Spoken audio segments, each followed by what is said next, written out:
খুবই ছোট্ট একটি সূরা, পবিত্র আল কোরআন শরীফের খুবই পবিত্র একটি সূরা। এই সূরাটি আপনারা কিভাবে পড়বেন? এমনটি তো আপনারা সকলে করতে পারবেন, কিন্তু যখন আপনারা এমনটি করবেন, মানে শুরুতে আপনাদের আগে ওযু করতে হবে। আর এই আমলটির সময়ের ব্যাপারে আমি আপনাদেরকে ক্লিয়ার ভাবে বুঝিয়ে দেই। এই আমলটির সময়, অর্থাৎ কোন সময় আপনারা এই আমলটি করবেন, প্রত্যেকটি আমলের একটি নির্দিষ্ট সময় থাকে, যে সেই সময়টিতে আপনাদেরকে এই আমলটি করতে হবে।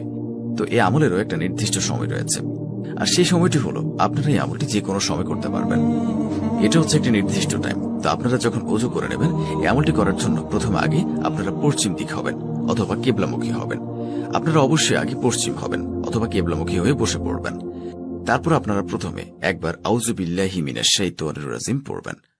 যখন আপনাদের আউযু বিল্লাহি মিনাশ শাইতানির রাজিম পড়া শেষ হয়ে যাবে, তারপর আপনারা মাত্র 555 বার, মনে রাখবেন মাত্র 555 বার এই শব্দের এই আমলটির দোয়া পড়বেন। তো আপনাদেরকে তা একটু আগে আমি উচ্চারণ করে শুনিয়েছি, আমি আবারও বলছি, সুবহানাল্লাহ সুবহানাল্লাহ। এই দোয়াটি এভাবে আপনারা পড়বেন মাত্র 555 বার। যখন 555 বার দোয়াটি পড়া হয়ে যাবে, তখন আপনি শুধুমাত্র বিসমিল্লাহ পড়বেন 21 বার। মনে রাখবেন শুধুমাত্র বিসমিল্লাহ পড়তে হবে, বিসমিল্লাহির রহমানির রহিম পড়লে কিন্তু হবে না। তো বিসমিল্লাহ যখন 21 বার পড়া হয়ে যাবে, তারপর আপনারা সূরা ইখলাসটি পড়বেন।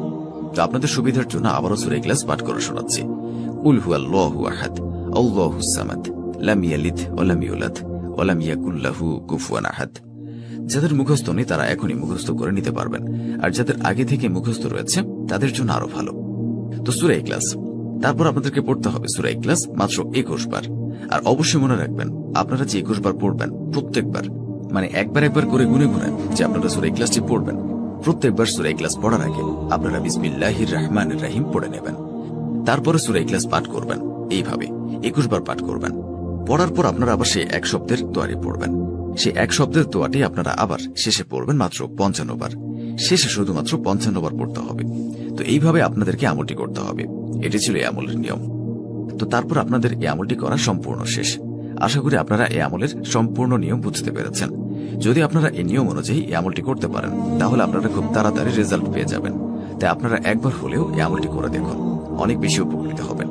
আপনাদের সকল প্রকার সমস্যা দূর হয়ে যাবে। আপনাদের কাছে ধন দৌলতের আর অভাব থাকবে না। আপনাদের কাছে অনেক বেশি রিজিক এবং বরকত চলে আসবে। কোনো প্রকার পেরেশানি আর থাকবে না আপনাদের কাছে। নিজেও এই আমলটি করুন এবং অন্যদেরকেও এই আমলটি করার সুযোগ করে দিন। এর সাথে সাথে যারা 5 ওয়াক্ত নামাজ আদায় করেন না, তাদের উদ্দেশ্যে বলছি, আপনারা অবশ্যই 5 ওয়াক্ত নামাজ আদায় করবেন। কেননা নামাজ ব্যতীত কোনো আমল কবুল হয় না, এবং নামাজ হলো বেহেশতের চাবি, এবং নামাজ ব্যতীত জান্নাতে প্রবেশ করতে পারবো না। সহিহ হাদিসে আছে, সূরা ইখলাস 3 বার পাঠ করলে 1 খতম কোরআন তিলাওয়াতের সমপরিমাণ সওয়াব পাওয়া যায়। হযরত আয়েশা রাদিয়াল্লাহু তাআলা আনহা থেকে এক রিওয়ায়াতে উল্লেখ আছে, এক যুদ্ধে রাসূল সাল্লাল্লাহু আলাইহি ওয়াসাল্লাম এক ব্যক্তিকে আমির বা নেতা নিযুক্ত করে দেন। তিনি নামাজে ইমামতিকালে সূরা ফাতিহা ও অন্য সূরার শেষে প্রতি রাকাতে সূরা ইখলাস পাঠ করতেন। রাসূল সাল্লাল্লাহু আলাইহি ওয়াসাল্লাম আরো ইরশাদ করেন, যে ব্যক্তি 3টি কাজ ঈমানের সঙ্গে করতে পারবে, জান্নাতের যে কোনো দরজা দিয়ে সে প্রবেশ করতে পারবে। 1. যে হত্যাকারীকে ক্ষমা করে দেবে। 2. যে ব্যক্তি গোপনে ঋণ পরিশোধ করবে।